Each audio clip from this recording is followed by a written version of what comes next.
Hello Aries, this is your scene.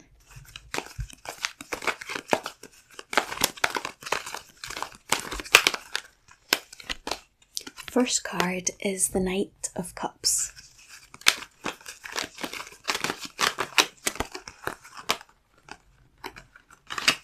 Oops, sorry, lots of cards falling out at once. Second card is the Nine of Cups.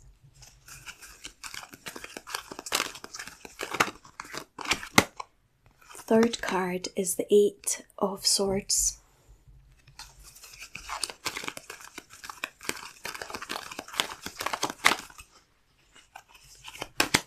Fourth card is the Five of Swords. So I'll be pulling clarifiers as we go along, but for now, let's jump into the scene. So the Knight of Cups, I've jumped into the card, and although in the actual card the Knight of Cups is holding the cup, as I've jumped into the scene, the Knight of Cups has put the cup to his lips, like put the base of the cup to his lips, and it looks like a horn, you know, like a kind of bugle, like a trumpet that would be used for a fanfare.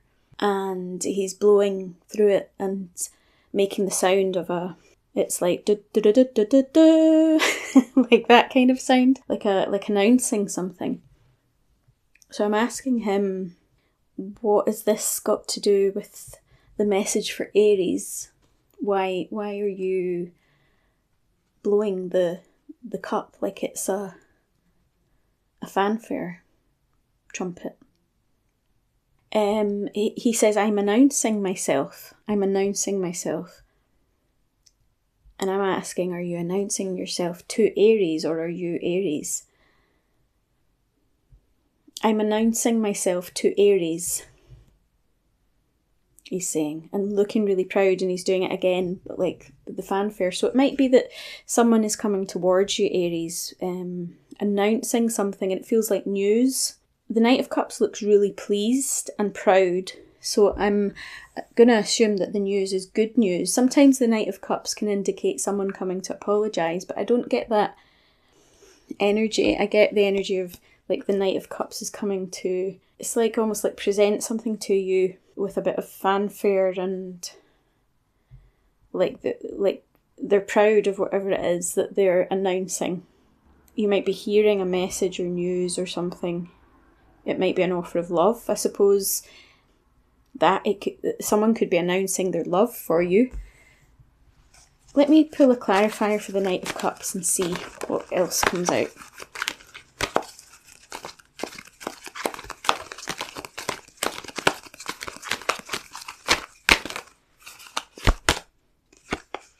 The Empress. I feel like you're the Empress, and this Knight of Cups is approaching you, announcing their love for you. But if they're a knight and you're an empress, it might be a younger person. The person might be a bit younger than you. 3, I'm really drawn to the 3 in the Empress card. It could be someone who's around 3 years younger than you. I don't normally like pay attention to the number when I'm looking at the Empress card. It feels like this knight, yeah, it's like a knight who is acting like an emperor. So that would almost make sense, like a knight that kind of punches above their weight, so to speak. Like they're not afraid to go for who or what they want, even if there's some kind of gap either with age or status or something like that. It feels like it's a bold move, a bold announcement. And my eye's already been drawn to the Nine of Cups. It feels, because that's wish fulfillment. It feels like this Knight of Cups has got something to announce to you, and I feel like it's their wish fulfillment, but I also feel like it's your wish fulfillment that's your reading. Maybe I need to let me pull a clarifier for the Nine of Cups to kind of get some clarity over whose wish fulfillment the Nine of Cups is, and whether mostly to know, is Aries going to like this announcement from the Knight of Cups?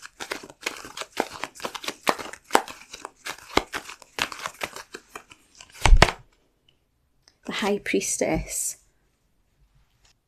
Again, I feel like you're the High Priestess and you're going to keep your cards close to your chest. I feel like this Knight of Cups is really full on with this announcement and wants whatever it is. Like if it's a love offer, they really want a positive response, and they're really definite about their, it's like you're their ideal person. Whereas I feel like even if you think that it's an ideal situation, you might not display it as obvious as they are. It's like you'll stay quiet about it until you see what they do or say. If it's a different kind of announcement that isn't to do with a love relationship, then it's happy news, it's something beneficial.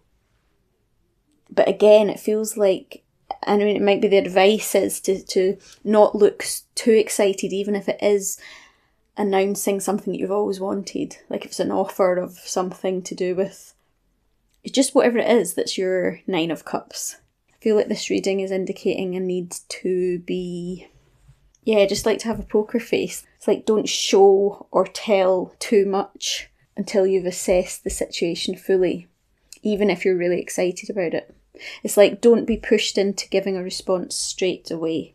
Don't be pushed into making a deal straight away if it's a deal type thing, or accepting some kind of offer. Allow them to wait until you've had a chance to ponder alone about whatever it is that they're coming in to announce. This person might be coming in to announce something about themselves, but they're definitely looking for some kind of favourable response from you. So whatever it is, it's like just don't react. Like wait, give yourself time to respond if you need it. The Eight of Swords. Yeah, it's like I don't think you want to feel trapped or pressured into giving an answer before you're ready. And so that would make sense that the High Priestess is there saying you don't have to give an answer until you're ready. Don't panic. You know, sometimes something really good can happen and it can still feel a little bit scary.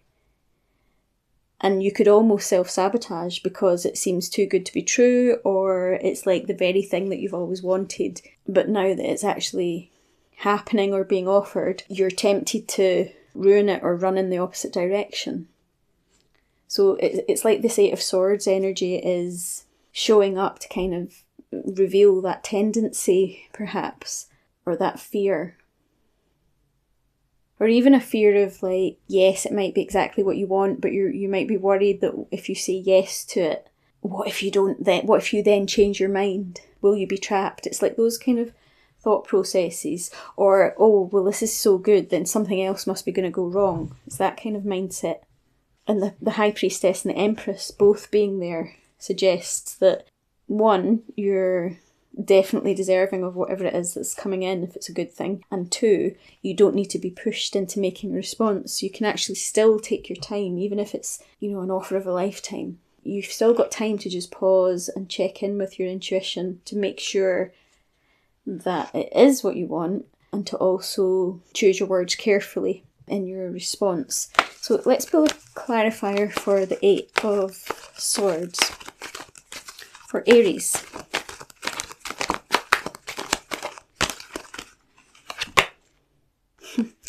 Ten of Cups. Yeah.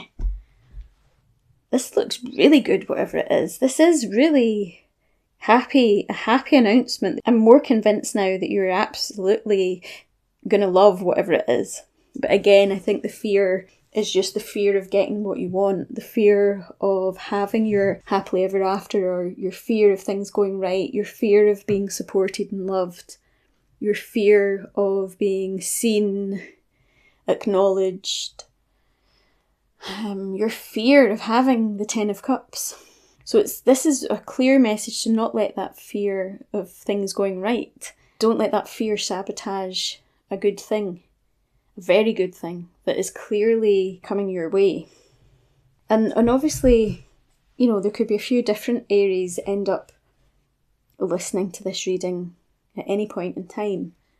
So the good thing, the wish come true, the wish come true, or the dream offer, dream relationship, whatever it is, could be lots of different scenarios that are about to get a 9 of Cups and a 10 of Cups situation coming in. But the message is the same regardless, as in, don't let fear of getting what you want, don't let fear of happiness cause you to self-sabotage or, feel trapped in old patterns, like feel unable to actually receive it. Because that's what I'm drawn to in the 8 of Swords card, the fact that, the ropes are all round, like her arms, the figure in the 8 of Cups can't move their arms. If you can't move your arms, you can't open your arms to receive. See the way in the 10 of Cups card that the arms are open, ready to receive those overflowing cups. In the 9 of Cups, they're not open, but it's like the 9 of Cups energy is like someone saying, look at all these cups I've got, like really pleased with themselves. But the 8 of Swords is not seeing anything and doesn't want, they're not being seen, they're not seeing, and they're not opening their arms for anything. So, yeah, it feels like a definite, it sticks out like a sore thumb, that 8 of Swords in the midst of all the other cards, apart from this 5 of Swords that we're about to move on to, because this feels like, maybe like you have a way of thinking that's like, I think I said it earlier, as if something goes right, something must have to be going wrong. It's like a belief that, it's like a win-lose mentality rather than a win-win mentality, or it feels even more specific than that. It feels like other people win, and you might feel that you always end up losing or being in lack in some way. So that also goes along with this 8 of Swords energy. This energy's still kicking about within your psyche somewhere, I'd imagine. And like as I'm saying that, my throat feels like it's got a big lump. It's like a big bubble of air stuck in my throat there, as though it's something that needs to be released. And I feel like it's a way of thinking, a way of speaking, a way of expressing yourself.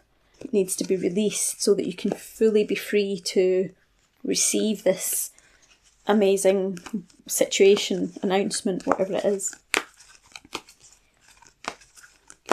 So let's pull a clarifier for the 5 of Swords for Aries.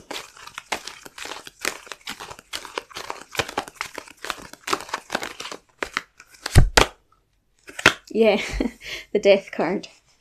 So this is an energy of massive transformation. So if you've been someone who always blocks their blessings, thinks in a pessimistic way in relation to themselves, thinks in a win-lose manner, those old thoughts, beliefs and assumptions are able to, if you let them, to die off now, to just transform into an open-armed, open-minded, ready to receive mentality, and a belief that you are deserving of having wish fulfillment and a happily ever after, in whatever way that happily ever after, like it doesn't need to be a stereotypical happily ever after, it's whatever that would mean for you, that you are deserving of it and you can have it.